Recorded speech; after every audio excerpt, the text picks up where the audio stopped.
ফারিকুম feel জান্নাতি ওয়া ফারিকুম ফিস সাঈর।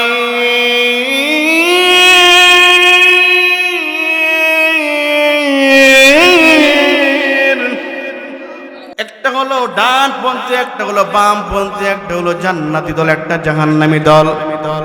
এই জন্যে মার ওই রেহেমটা খুব দামি জিনিস। ওই সময় ভাই সেদিকে আমার আলোচনা নয়। ওই মার পেটে দীর্ঘদিন পর্যন্ত যখন 4 মাস 10 দিন পেটের ভিতরে যখন নাকি সন্তানরা যখন থাকে, মা আস্তে আস্তে দুর্বল হয়ে যায়, দুনিয়ার সংসার তিনি করতে চায় না, অনেক কষ্ট শুরু হয়ে যায়, ব্যথা শুরু হয়ে যায়।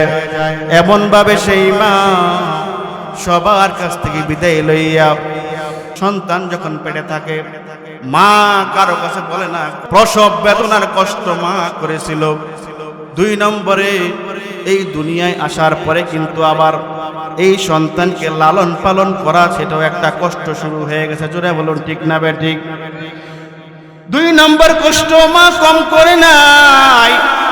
দুনিয়ায় আসার পরে বাচ্চাদের এমন অবস্থা, সকাল নাই সন্ধ্যা নাই, সন্ধ্যা নাই সকাল নাই, রাত নাই দিন নাই, 24 ঘন্টা সন্তানকে গরমের ভিতরে রাখতে হয়, ঠান্ডাতে না লাগে। বাবা যত পরিশ্রম করুক, আসার পরে সন্তান যদি অসুস্থ হয়ে যায়, সামান্য একটু ধরলে ধরে, না ধরলে না। কিন্তু মা এই সন্তানকে নিয়ে কত টেনশন করে, কত পেরেশানি করে, ডাক্তারের কাছে যায়, কত কিছু মা থেকে বিরত থাকতে হয়। তারপরেও স্বামী সংসার করে, ওই সংসারকে লালন পালন করতে যাইয়া মা অনেক কষ্ট করে। জোরে বলুন ঠিক না বেঠিক? এরপরেও আবার 3 নম্বর কষ্ট মা এই জন্য এইভাবে করে। আমি আপনাদের সম্মুখে সূরা বনী ইসরাইল থেকে 2খানা আয়াতে কারিমা তেলাওয়াত করছি। এই আয়াতকে সামনে রেখে অতি সংক্ষিপ্ত আমি যে আলোচনাটা করব, সেই আলোচনাটা খুবই বর্তমান প্রেক্ষাপটে খুবই জরুরি।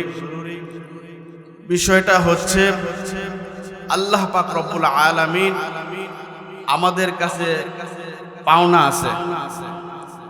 জোরে বলুন ঠিক না বেঠিক? হক হলো 2 প্রকার, একটা হলো হকুল্লাহ, আরেকটা হচ্ছে হকুল ইবাদ। আমি যে আয়াতগুলো তেলাওয়াত করছি, এই আয়াতের ভিতরে এই কথাগুলো এখানে আছে। হকুল্লাহ হচ্ছে আল্লাহর হক, আল্লাহর পাওনা, আল্লাহর অধিকার। 2 নম্বর হচ্ছে হকুল ইবাদ। আল্লাহর হক যেটা, আল্লাহর হক যেটা, এই আল্লাহর হক সেটা হচ্ছে আল্লাহর গোলামি করা, আল্লাহর দাসত্ব করা। জোরে বলুন ঠিক না বেঠিক? আল্লাহ রাব্বুল আলামিন বলেন, ওয়াকাযা রাব্বুকা আল্লা তা'বুদু ইল্লা ইয়্যাহ। এ দুনিয়ার মানুষ শুধুমাত্র কেবলমাত্র একমাত্র গোলামি হবে কার? জোরে বলুন কার? শুধুমাত্র কেবলমাত্র একমাত্র গোলামি হবে, ইবাদত হবে শুধুমাত্র আল্লাহর। জোরে বলুন কার?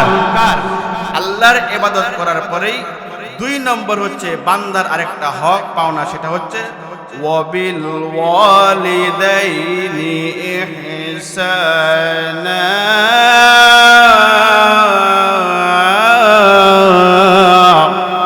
2 নম্বর হক আল্লাহর পাওনা হচ্ছে পিতা মাতা যখন বুড়া বুড়ি হয়ে যাবে, বৃদ্ধা হয়ে যাবে, তাদের সাথে ভালো আচরণ করা, সৎ আচরণ করা।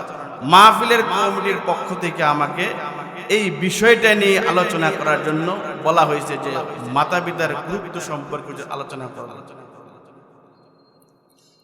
সেই জন্যই আমি আয়াতগুলো তেলাওয়াত করছি। আল্লাহ পাক রব্বুল আলামিন, আমরা আল্লাহর ইবাদত করব। 2 নম্বরে পিতা মাতার সাথে ভালো ব্যবহার করব। পিতা মাতা যখন বৃদ্ধা এবং বুড়া এবং বুড়ি হয়ে যায়, তাদের সাথে সৎ আচরণ করতে হবে, ভালো আচরণ করতে হবে। জোরে বলুন ঠিক না বেঠিক? ভাইরা আমার, পিতা মাতার সাথে ভালো ব্যবহার, ভালো আচরণ আল্লাহ রাসূল সাল্লাল্লাহু আলাইহি ওয়াসাল্লামের সাহাবায়ে কেরামদের মজলিসে আলোচনা করতেছেন। এমন সময় এক সাহাবী আয়েশা জিজ্ঞাসা করে, ইয়া রাসূলুল্লাহ, ইয়া হাবিবাল্লাহ, আমার মা আছে, বাবাও আছে, সবচেয়ে বেশি কার খেদমত করব, মার না বাবার? আল্লাহ রাসূল বলে, তোমার মার। দ্বিতীয়বার জিজ্ঞাসা করে, আমি কার খেদমত করব? তোমার মার। তৃতীয়বার জিজ্ঞাসা করে, কার খেদমত করব? নবীজি বলেন, তোমার মার। চতুর্থবার জিজ্ঞাসা করে, ইয়া রাসূলুল্লাহ, আমি আমার কার খেদমত করব? তখন আল্লাহ রাসূল বলে, তুমি তোমার আব্বার খেদমত করবে। জোরে বলুন সুবহানাল্লাহ। বাবার থেকে মার মর্যাদা এখানে কয়েক গুণ বাড়ানো হয়েছে? জোরে বলুন, কয়েক গুণ বাড়ানো হয়েছে? 3 গুণ বাড়ানো হয়েছে। যারা বাবা আমরা আছি, এদের মনে মনে খুব খারাপ লাগতেছে যে বাবার থেকে আমি এত কিছু করলাম, আল্লাহ রাসূল মার মর্যাদা বেশি দিল, মার সম্মান, মার খেদমতটা বেশি করার জন্য বলল, আর আমি বাবা এত কিছু করলাম, আমার জন্য একবার বললো। কি বাবারা, আপনাদের মন কষ্ট নাকি? জয় বলেন, কষ্ট নাকি? কেন? এটার কারণও আছে, মুহাদ্দিসিনে কেরামরা তার কারণ উল্লেখ করছেন। চিন্তা, দুঃখ, কষ্ট এটা মা বেশি করছেন বাবার থেকে, যেটা বাবারা করে নাই। জোরে কোন সুবহানাল্লাহ। 3টা কষ্ট বেশি করছেন, বিদায়ী মার মর্যাদা বেশি করা হয়েছে। জোরে কোন সুবহানাল্লাহ। আরেক আয়াত আল্লাহ বলে, وَوَصَّيْنَا الْإِنسَانَ بِوَالِدَيْهِ إِحْسَانًا حَمَلَتْهُ أُمُّهُ كُرْهًا وَوَضَعَتْهُ كُرْهًا وَحَمْلُهُ وَفِصَالُهُ 30 شهرا। এইখানে আল্লাহ পাক রব্বুল আলামিন 3টা কারণ বর্ণনা করছেন যে বাবারা এই 3টা কষ্ট করে নাই, শুধুমাত্র কেবলমাত্র মারাই বেশি কষ্ট করছে, যার কারণে বাবার থেকে মার খেদমতটা বেশি করার জন্য বলা হয়েছে। জোরে কন্যা সুবহানাল্লাহ। 10 মাস 10 দিন পেটে বোঝা বইছে কে? জোরে বলুন, কে? বাবাই কি পেটে বোঝা বইছে? ভাইরা আমার, বন্ধুরা আমার, পর্দার আড়ালের মারা বোনেরা, আল্লাহর নবী, বিশ্ব নবী, রাহমাতুল লিল আলামিন মার কথা কেন 3বার কেন বেশি বললেন? মার খেদমতের কথা বেশি করে কেন বললেন? এই জন্য বললেন, ভাইরা আমার, 2 কেজি 3 কেজি একটা পোটলা, এটা যদি আপনার মাথার উপরে রাখায় দেখে দেওয়া হয় সব সময় 10 মাস 10 দিন, এটা আপনি আমি বোঝা পাওয়া সম্ভব নয়। সম্ভব? আমার মা যখন নাকি সামান্য একটু নাপাক পানি যখন মার রেহেমে যায়, এই নাপাক পানিটাকে ফেরেশতারা এটাকে বিভিন্ন পদ্ধতিতে তারা এটা গবেষণা কইরা এই পানিটাকে একটা রক্ত বানায়, রক্ত থেকে একটা জমাট রক্ত বানায়, গোশত বানায়, গোশত বানাইয়া এই রক্তটাকে এরকম ভাবে গোশত বানাইয়া এরপরে 3য় ধাপে 4 মাস 10 দিন পর্যন্ত রাইখা সর্বশেষে কোথায় নাক দিতে হবে, কোথায় কপাল, কোথায় চক্ষু দিতে হবে, কোথায় কান দিতে হবে, এগুলা ধাপে ধাপে আল্লাহ পাক রব্বুল আলামিনের হুকুমে ফেরেশতারা সেগুলা পেটে, সেরকম মার পেটের ভিতরে আপনাকে আমাকে এরকম ভাবে আকৃতি দিয়ে বানাইছে। জোরে কন্যা সুবহানাল্লাহ। মার পেটে যখন আমি আসি, আসার সাথে সাথে মার রুচি নষ্ট হয়ে যায়, খানা পিনা করতে পারে না। আস্তে আস্তে যখন সময় বেড়ে যায়, আস্তে আস্তে সময় যখন বেড়ে যায়, তত মা দুর্বল হয়ে আসে। যখন ডেলিভারির সময় হয়ে যায়, এমন সময় ওই নানি আইসা বিআই সাহেবকে বলে, বিআই সাহেব গো, আমার মা, আমার মেয়েটা ছোট মেয়ে, অনেক সময় লজ্জায় আপনার কাছে অনেক কিছু বলবে না। ও বিআই সাহেব, বিআই সাহেবা, প্রথম বাচ্চা হবে আমার বাড়িতে, আমার বাড়িতে আমার মেয়েকে দিয়ে দেন। আর প্রথম যখন বাচ্চা হয়, ওই মেয়ে মা কারো কাছে পেটের ব্যথা, সন্তান যখন লাথি মারে পেটে, কারো কাছে বলে না। একদিন যায়, 2 দিন যায়, সহ্য না করতে পারিয়া কারো কাছে বলে না। ওই নানা নানি ওই সন্তানকে বাড়ির থেকে যায় বিআইয়ের কাছে অনুমতি নিয়ে নিজের বাড়িতে নিয়ে আসে। আসার সময় স্বামীর কাছে যাইয়া, অন্দর মহলে যাইয়া, গোপন একটা কামরায় যাইয়া স্বামীর হাতে হাত ধরিয়া, পায়ের বাদের হাত ধরিয়া বলে, স্বামী গো, জীবনে যদি জানতাম সন্তান পেটে লইলে এত কষ্ট, এত ব্যথা। ও স্বামী গে, হয়তোবা তোমার এই সংসার আমার জীবনের শেষ সংসার মনে হয়, তোমার বাড়িতে আর আমি আসতে পারবো না। স্বামী গো, তুমি আমাকে ক্ষমা করিয়া দিও। এরকম বলিয়া বলিয়া স্বামীর সংসার থেকে বিদায় নিয়ে নেয়, বাড়িতে আসে। অনেক সময় দেখবেন আমরা যারা বাবা হইছি, অনেক সময় হঠাৎ করে ঘুমায়া রইছি, পাশে দেখতেছি ঘুমের আমার স্ত্রী যখন সে তার পেটে যখন বাচ্চা, হঠাৎ করে দেখি সে ঘুমের ঘরে নাই। কোথায় গেল? তাকাইয়া দেখি আমার স্ত্রী একবার হাঁটে, আবার বসে, আবার দাঁড়ায়। কি গো, তুমি কি ঘুমাইবা না? স্বামী হে, তুমি ঘুমাও, আমার তো ঘুম আসে না, আমার জাদু আমার পেটের ভিতরে লাথি মারে, ঘুমাইতে গেলে আমি ঘুমাইতে পারি না। ও বগাদি এলাকার মায়েরা, ও বগাদি এলাকার মায়েরা, আপনার দাম অনেক, আপনার সম্মান অনেক। আপনার এই পেটের ভিতরে, এই মা বোনদের পেটের থেকে আল্লাহর ওলি জন্মাইছে। এই মা বোনদের পেট থেকে বাইদের বুস্তামি আসছে, আব্দুল কাদের জিলানী আসছে। এই মার পেট থেকে আবার এরকম ভাবে আবু জাহেলের মতো, উতবা সাহেব, ওয়ালিদ মুগিরা, বড় কুলাঙ্গার এরকম খারাপ সন্তানও দুনিয়া জন্মগ্রহণ করছে। জোরে বলুন ঠিক না বেঠি? তবে রাস্তা হলো একটা, আসার রাস্তা একটা। দুনিয়াতে আমরা আসছি একটা রাস্তা দিয়া, কিন্তু দুনিয়ার থেকে যাওয়ার সময় রাস্তা হবে 2টা। জোরে বলুন কয়টা? জোরে বলুন কয়টা? ফারিকুম ফিল জান্নাতি ওয়া ফারিকুম ফিস সাঈর।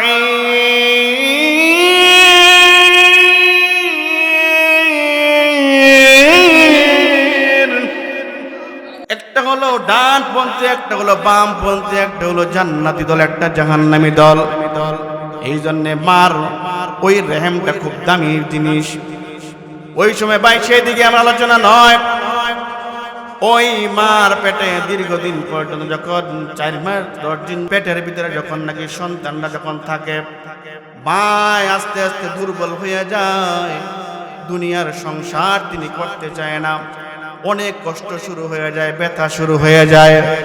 এমন ভাবে সেই মা সবার কাছ থেকে বিদায় লইয়া, সন্তান যখন পেটে থাকে, মা কারো কাছে বলে না। প্রসব বেদনার কষ্ট মা করেছিল।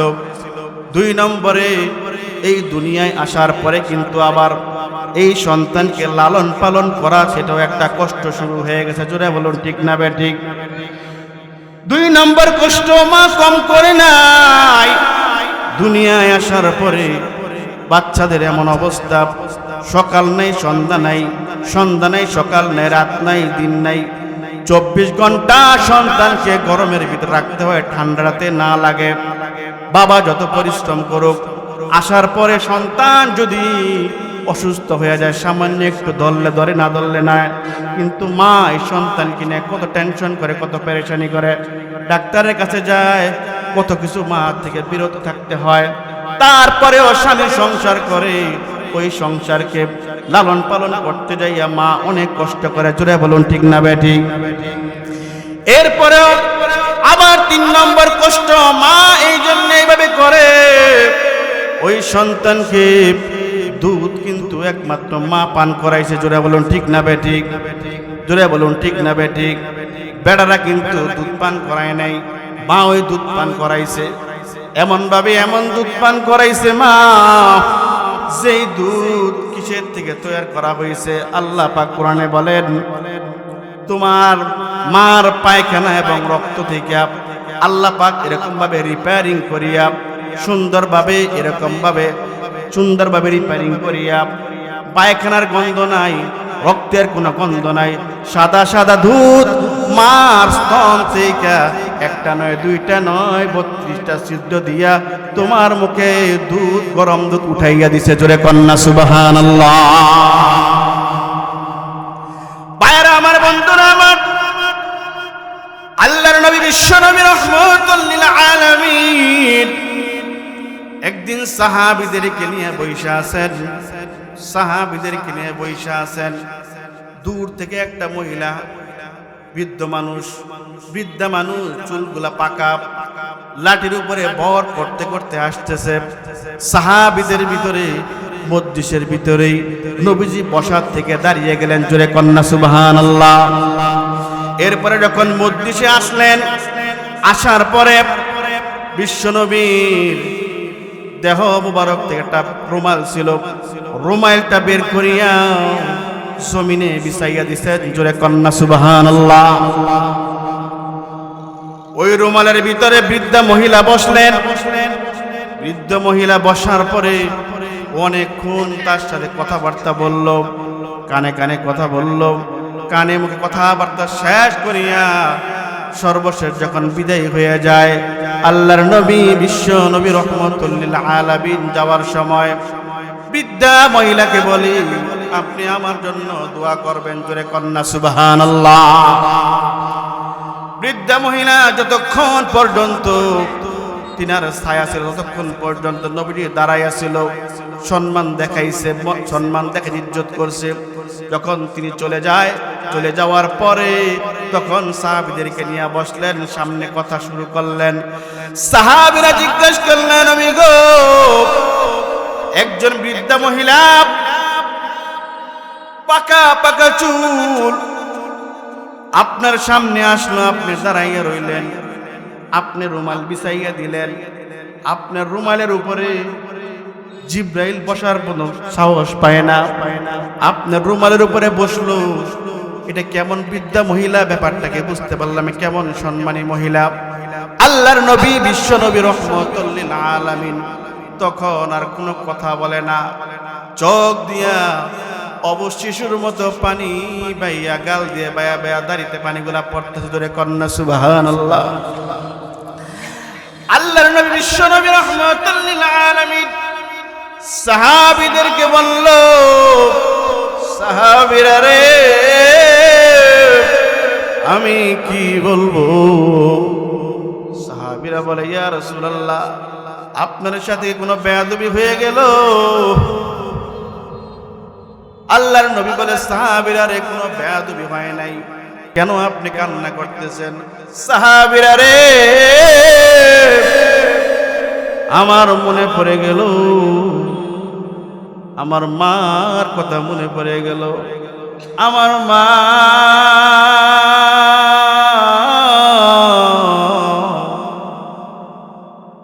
মা দুধ আমি তৃপ্তি সহকারে পান করতে পারি নাই।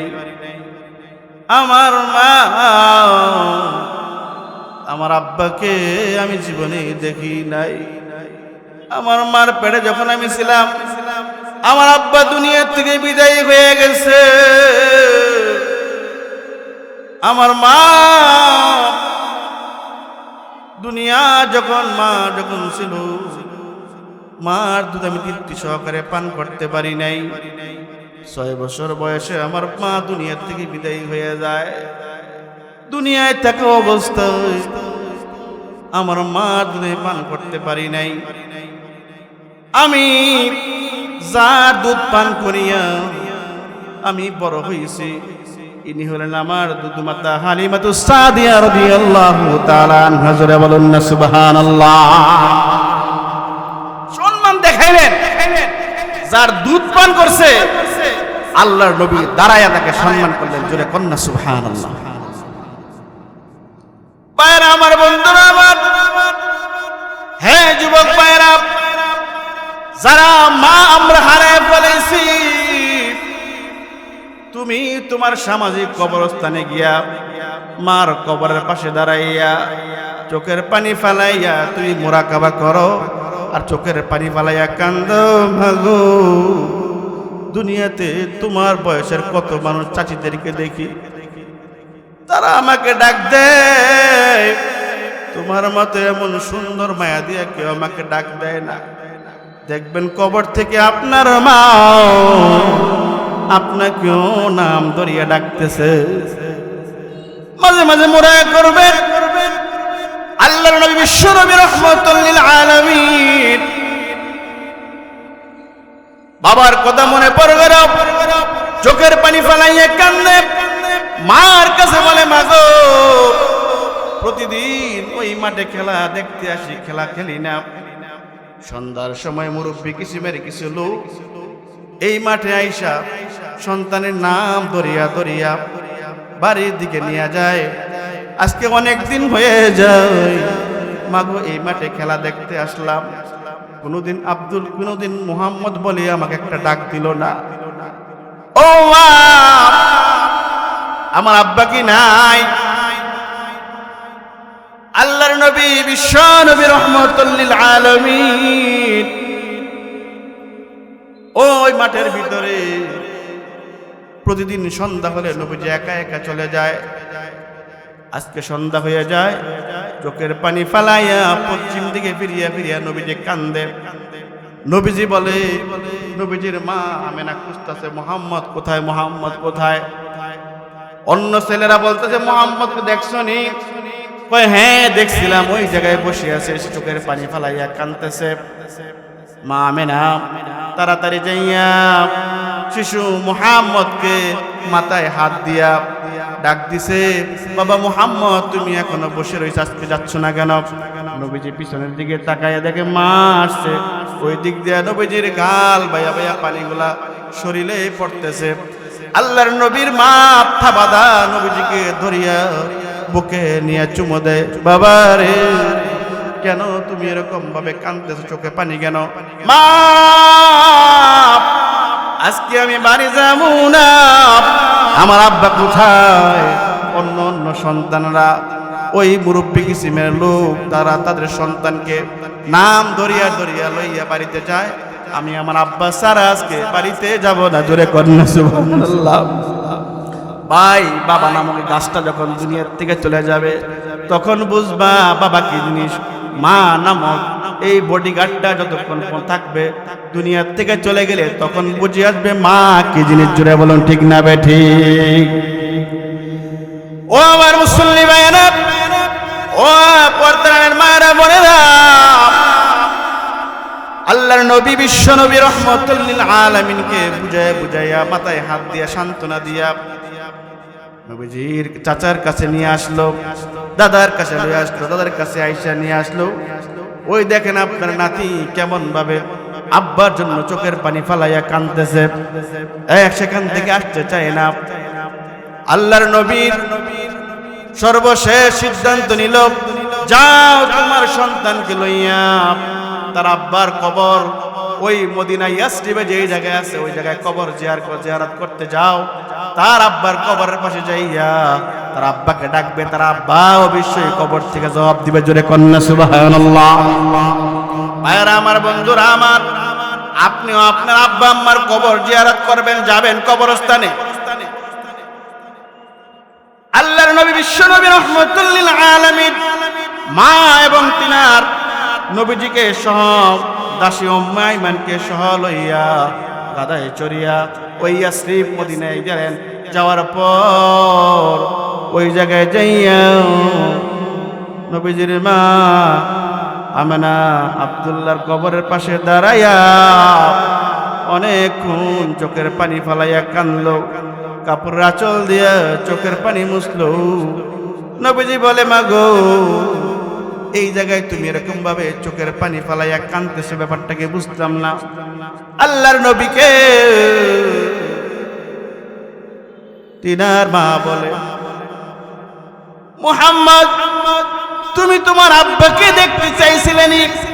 হ্যাঁ মা, আমি আমার আব্বাকে দেখতে চাইছিলাম।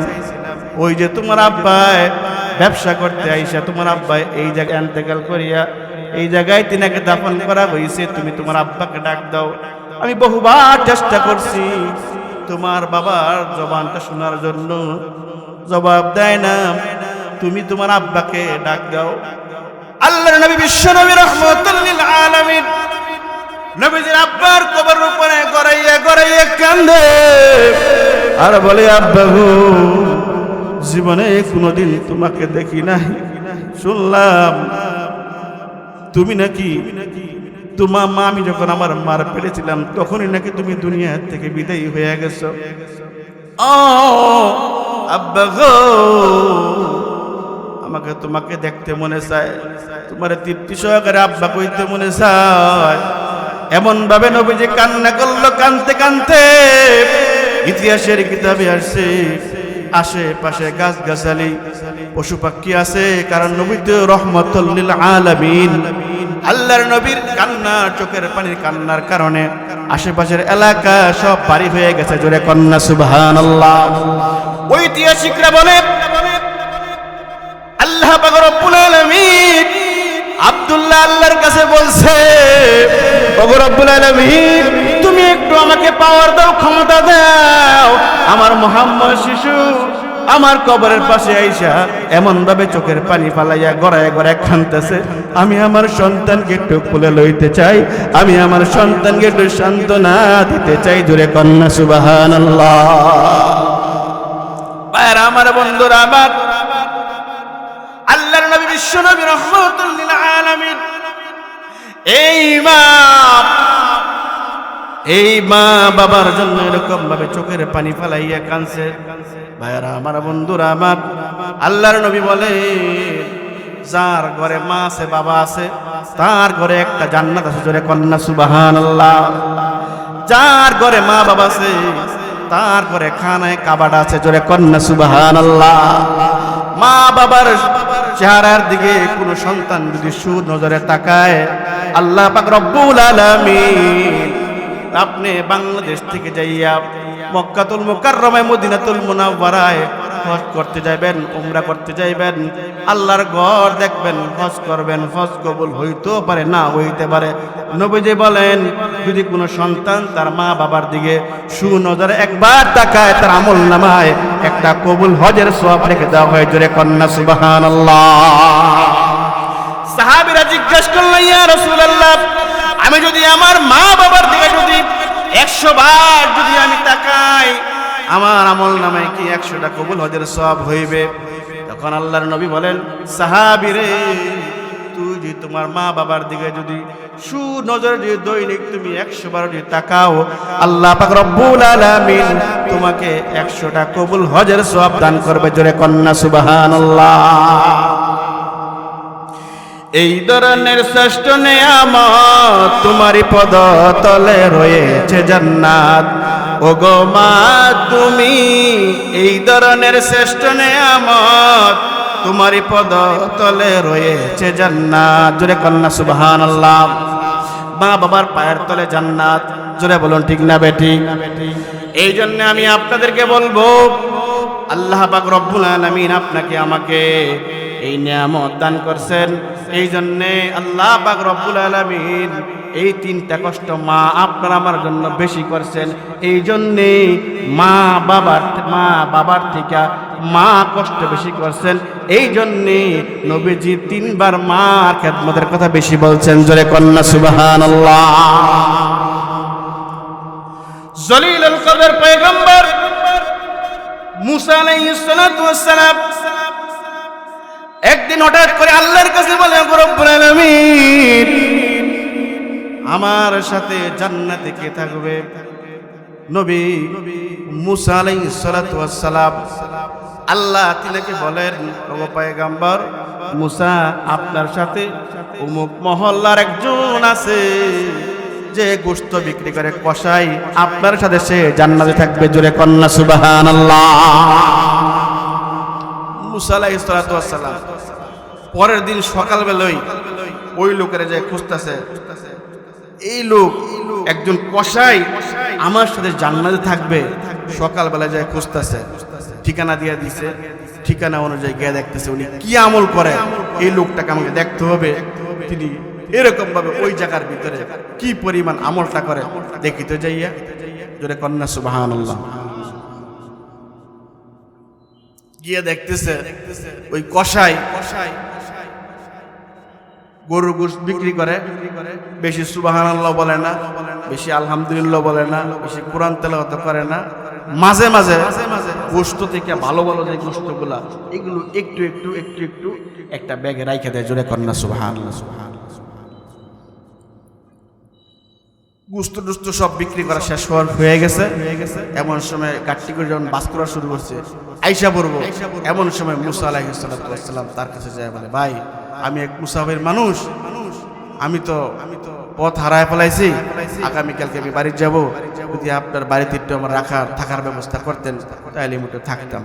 ঠিক আছে চলেন। উদ্দেশ্য হলো মুসা আলাইহিস সালাম দিনে দোকানে কোনো আমল চামল করে নাই, রাত্রে ঘরের মধ্যে কোনো বিশেষ কোনো আমল চামল করে কিনা এটা দেখার লাগে। মুসা আলাইহিস সালাম বাড়িতে মেহমান হইলেন, রাত্রিবেলা দেখবো নিয়ত। সন্ধ্যা যখন হইলো, সন্ধ্যা হওয়ার পরে বাড়িতে যায় দেখতেছে একটা লোক ওইখান থেকে তিনি দেখতেছে একটা বিরাট বড় পাতি থেকে একটা শরীরে গোশত নাই, হাড্ডি, এমন একজন বৃদ্ধা মহিলা, অনেক বয়স্ক একজন বৃদ্ধা মহিলা ওই চাঙ্গের উপর রাখা দিছে। সেখান থেকে নামাইয়া সুন্দর কইরা গোসল টুসুল করাইয়া তেল মাইখা তিনি গোসল টুসুল কমপ্লিট করে দিয়া ভালো কইরা এরপরে সুন্দর পরিবেশ কইরা উনি গোশতটাকে যে সুন্দর মতন ভুনা কইরা এরকম ছোট ছোট সুন্দর করে পাত্তা করে বানায়া আস্তে আস্তে তিনার ওই বৃদ্ধা মহিলাটাকে কোলে লইয়া সুন্দর কইরা একটা কইরা এরকম ভাবে ছোট ছোট সুন্দর করে ওই রুটিটাকে তিনার মুখে দিচ্ছে, তিনি খাইতেছে। খাওয়া শেষ যখন হয়ে গেল, এরপরে মুখটা মুইসা সুন্দর করে তিনাকে ওই আবার এই পাতিটার উপরে রাইখা উপরে চাঙ্গের উপরে সুন্দর ওইখানে রেখে দিল। রাইখা দেওয়ার পর এরপরে তিনার বিবি বাল বাচ্চা যা আছে এদেরকে খাবার টাবার দিল। উপরে যাইয়া সুন্দর ওই মুসা আলাইহিস সালাম দেখতেছে চাঙ্গের উপরে বৈশা সুন্দর মতন ওই বৃদ্ধা মহিলা এরকম ভাবে আল্লাহর কাছে নামাজ পড়া আল্লাহর কাছে হাত বিছা চোখের পানি বৃদ্ধা মহিলা কাঁদতেছে আর বলতেছে জোরে কন্না সুবহানাল্লাহ। ওগো রব্বুল আলামিন, আল্লাহ আমার সন্তান এই বৃদ্ধ অবস্থায় আমাকে যেরকম ভাবে সেবা যত্ন করে খেদমত করে, আল্লাহ গো আমার এই সন্তানকে পৃথিবীর ভিতরে সবচেয়ে বেশি তুমি সুখী রাখো। 2 নম্বরে তোমার কাছে আরেকটা দোয়া করি, এই জমানার পয়গম্বর মুসা আলাইহিস সালামের সাথে আমার সন্তানকে জান্নাতে পৌঁছে জোরে কন্না সুবহানাল্লাহ। বৃদ্ধা মহিলা এই দোয়া যখন আল্লাহর কাছে করা শুরু করল, মুসা আলাইহিস সালাম তিনার পরিচয় এখনো পর্যন্ত দেয় না। এমন সময় মুসা আলাইহিস সালাম ওই যুবককে ডাইকে বলতেছে, কসাইকে ডাইকে বলতেছে, ভাই গো তুমি যে সেবা যত্ন করলা উনি তোমার কে? ভাই উনি আমার মা, অনেক দিন যাবত আমার মা এরকম ভাবে অসুস্থ হয়ে আছে, আমার প্রতিদিন ডিউটি এইটা, আসার পরে আমার মাকে এরকম ভাবে আমি সেবা যত্ন করে নিজ হাতে খাবার খাওয়াই। ও ভাই আপনার মা আপনার জন্য কি একটা দোয়া করলো, স্পেশাল দুইটা দোয়া করলো। একটা দোয়া হলো আপনার জন্য দোয়া করলো আপনি যেন পৃথিবীর ভিতরে সবচেয়ে সুখী হন। আপনি কি আসলে এই পৃথিবীর ভিতরে সর্বশ্রেষ্ঠ সুখী কিনা? তিনি বললে, ভাই এই পৃথিবীর ভিতরে সবচেয়ে শ্রেষ্ঠ খুশি, সবচেয়ে আনন্দের ভিতরে আমি আছি। আমার কোনো টেনশন নাই, আমার কোনো বিপদ আপদ নাই। জোরে কন্যা সুবহানাল্লাহ। 2 নম্বরে বলল, আপনার জন্য দোয়া করলাম জমানার পয়গম্বর মুসা আলাইহিস সালাতু ওয়াস সালামের সাথে যেন আপনি জান্নাতে থাকতে পারেন। মুসা পয়গম্বরকে আপনি দেখছেননি? সে বলে, না, আমার মা প্রায় সময় এই দোয়াটা আমার জন্য করে। জমানার পয়গম্বর মুসার সাথে আমার যেন হাসর নাসর, আমি যেন জান্নাতে থাকতে পারি, এই দোয়াটা আমার মা করে। আমি জমানার মুসা পয়গম্বরের সাথে, এটা কি সম্ভব?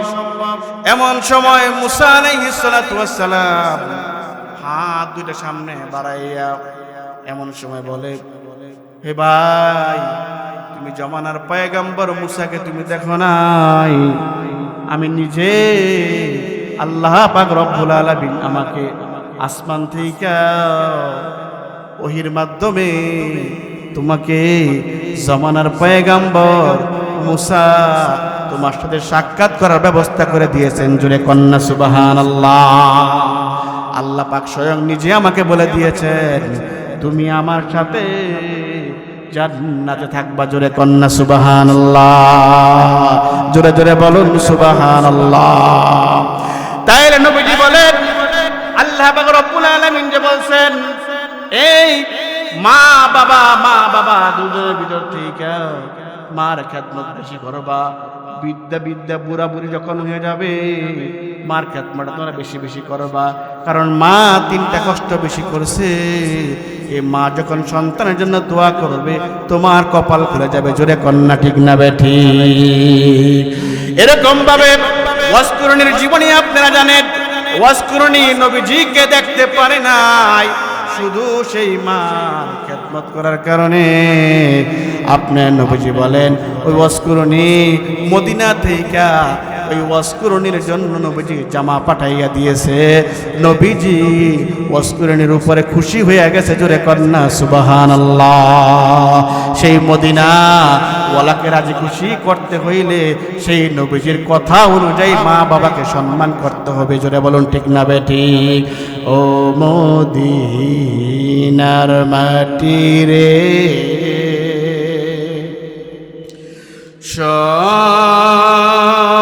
সকল সুখ বুঝি তোর কপালে। ও মদিনার মাটি রে,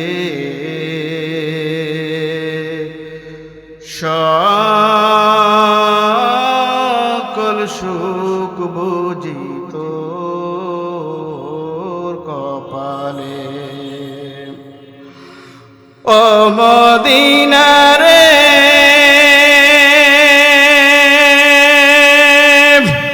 তোর বুকে আমার নবী, যার লাগে পাগল সবে, যার তরে হইল সৃষ্টি ত্রিভুবন। কাঁদি আমি সারাক্ষণে, কখন যাব সেখানে। কাঁদি আমি সারাক্ষণে, কখন যাব সেখানে। সহে না আর পরাণে। বলেন না, ও মদিনার মাটি রে, সকল সুখ বুঝি তোর কপালে। ও মদিনা রে,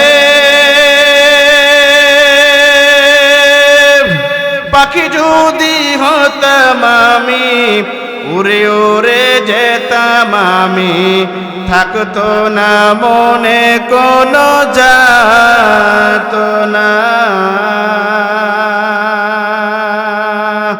সাথে নাই টাকায় আমার, সাথে নাই টাকায় আমার, কেমনে কেমনে যাব সেখানে। ও মদিনার মাটি রে, সকল সুখ বুঝি তোর কপালে। ও মদিনা রে,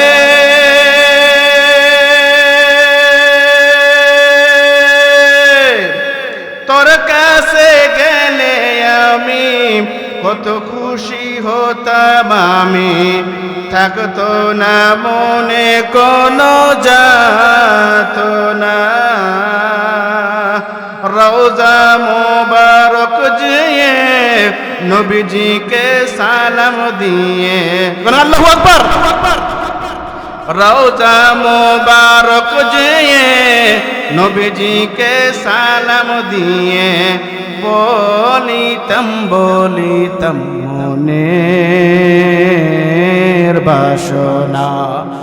ও মদিনার মাটি রে, সকল সুখ বুঝি তোর কপালে। আল্লাহ আমাদের মদিনা যাওয়ার তৌফিক দান করেন, জোরে বলেন আমিন।